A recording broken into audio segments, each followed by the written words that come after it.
Hello! This video is meant to be a sound test for the Ford exam. Once you log into the Ford exam, you will not be able to change the volume of your Chromebook.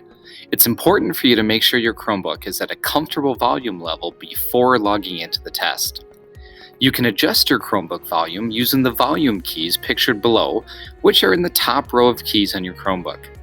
If you have any issues adjusting your volume, please raise your hand and ask for help from an adult. Thanks, and have a great day.